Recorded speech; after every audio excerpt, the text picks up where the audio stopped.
Na zikiwa zimesalia siku 7 kabla ya kukamilika kwa mchakato wa usaili wa waniaji nyadhifa za makamishna wa tume ya IEBC, jopo la uteuzi linajizatiti kuhitimisha shughuli hiyo. Leo ikiwa ni siku ya 16, wawaniaji 6 walifika mbele ya jopo hilo linaloendeleza zoezi hilo katika chuo cha mafunzo ya bima mtaani South C.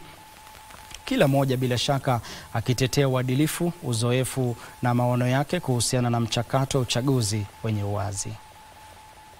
Wa kwanza kufika mbele ya jopo hilo alikuwa mwanasheria Moses Alutalala Mukwana. Alitoa wito wa marekebisho ya sheria akitaja muundo wa kisiasa nchini kuwa sababu kuu ya changamoto ya uaminifu wa tume ya IEBC. If the parties cannot count for something, we will continue to have the IEBC as a boiler room.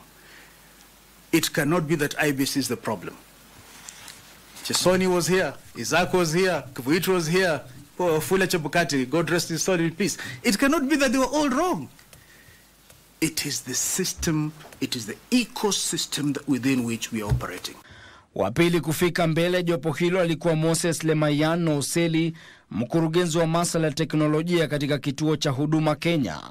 Lemayan ambaye alikuwa mkuu wa masuala ya teknolojia katika Wizara ya Utumishi wa Umma alisisitiza haja ya kulainisha mfumo wa upeperushaji matokeo ili kupunguza ucheleweshaji wa matokeo kutoka vituo vya upiga kura hadi kituo cha kitaifa cha kujumuisha kura.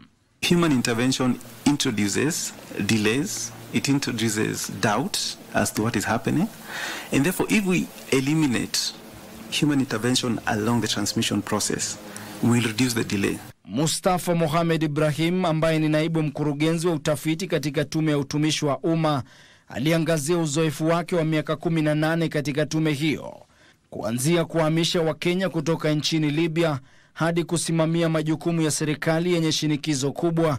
Ibrahim alisema ustahimilivu wake unamfanya kuwa tayari kutumikia tume ya IEBC. Aliyekuwa mwakilishi maalum wa wadi katika bunge la kaunti ya Kwale, Wanamisi Ali Libondo, alitolewa kijasho alipotakiwa kuelezea ni vipi angeshughulikia mzozo wa ndani hasa kati ya makamishna na mwenyekiti wa tume ya IEBC wakati wa ujumuishaji wa kura za urais.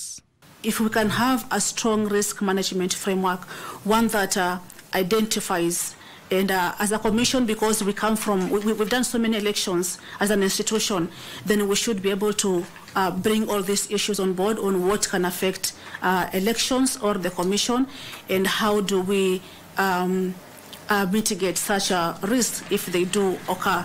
Wengine waliofika mbele ya jopo hilo ni pamoja na Nelly Ilongo na Obadia Kipkoech Keitan. Shughuli hiyo itaendelea kesho na kukamilika tarehe 24 mwezi huu.